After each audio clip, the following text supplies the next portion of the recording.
Shalom Bapak Ibu yang diberkati Tuhan, senang saya bisa kembali menyapa Anda dan saya berdoa setiap kita tetap dalam keadaan yang baik dan sehat selalu di dalam anugerah Tuhan. Mari Bapak Ibu, di hari ini kita akan merenungkan firman Tuhan. Tema yang akan saya sampaikan adalah pecundang yang dipulihkan menjadi seorang martir. Mari kita akan membaca di dalam Yohanes pasal 21 ayat 18 sampai 19. Aku berkata kepadamu, sesungguhnya ketika engkau masih muda, engkau akan mengikat pinggangmu sendiri, dan engkau berjalan kemana saja kau kehendaki. Tetapi jika engkau sudah menjadi tua, engkau akan mengulurkan tanganmu, dan orang lain akan mengikat engkau, dan membawa engkau ke tempat yang tidak kau kehendaki. Dan hal ini dikatakannya untuk menyatakan bagaimana Petrus akan mati dan memuliakan Allah. Sesudah mengatakan demikian, ia berkata kepada Petrus, ikutlah aku. Saudara, kita tahu Petrus adalah seorang nelayan dari Galilea, di mana kemudian ia menjadi seorang murid Tuhan, dan rupanya di dalam perjalanannya ia mengikut Kristus. Petrus pernah gagal. Bagaimana ia kemudian menjadi seorang pecundang. Ia menyangkal Yesus sebanyak 3 kali sebelum ayam jantan berkokok. Dan kalau Anda membaca di dalam Yohanes pasal 21 ini, Anda akan menemukan bagaimana Tuhan memanggil Petrus secara pribadi. Dia berbicara secara privasi, saudara. Dan di sanalah Tuhan memulihkan hidupnya. Dan kemudian Tuhan menyatakan bagaimana akhir kehidupan Petrus. Ia akan mati dan memuliakan Allah.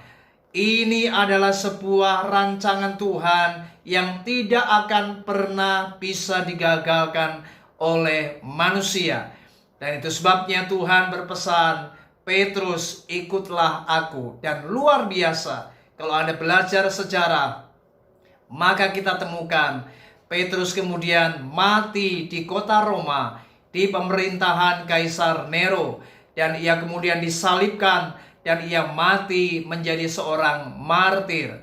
Saudara, ini sungguh kisah yang mengagumkan. Bagaimana orang-orang yang awalnya gagal, mereka bukanlah orang yang benar. Artinya mereka pernah berbuat kesalahan. Mereka pernah gagal dalam pengiringannya kepada Tuhan. Namun akhirnya Tuhan memakai orang-orang demikian. Dan akhirnya mereka hidupnya memuliakan Tuhan, bagaimana ia menjadi seorang martir dan kesetiaannya teruji oleh apapun. Saudara, mari hari ini jangan pernah kita menghakimi siapapun. Mungkin Anda akan berjumpa dengan orang-orang yang pernah gagal dalam hidupnya. Mungkin Anda akan berjumpa dengan orang-orang yang hidupnya sangat brengsek, sangat bobrok.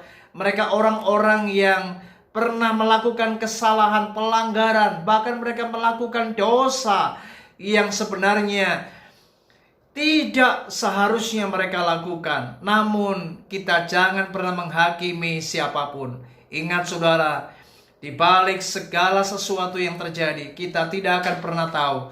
Tuhan mungkin punya rencana yang besar atas kehidupan seseorang. Bagaimana Petrus dipulihkan dan ia dipakai Tuhan luar biasa. Ia menjadi rasul yang berani, ia menjadi rasul yang radikal, bahkan ia setia mengikut Tuhan di akhir hidupnya, dan ia menjadi seorang martir dan memuliakan Allah. Saudara, saya percaya mungkin kita punya teman-teman, dia adalah orang yang pernah jatuh di dalam dosa.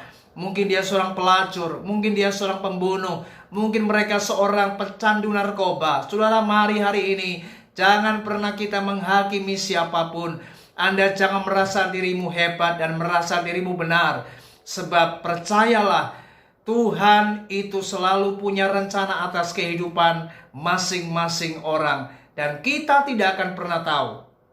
Dan percayalah, Tuhan bisa mengubah, Tuhan bisa memulihkan, dan Tuhan bisa memakai setiap orang menjadi alatnya yang luar biasa. Dan kita tidak akan pernah menyangka suatu kali orang-orang yang awalnya mereka hidupnya sangat-sangat buruk, tetapi di akhir hidupnya mereka justru menjadi orang-orang yang bertobat, dipulihkan Tuhan, dan mereka memuliakan Tuhan dalam hidupnya.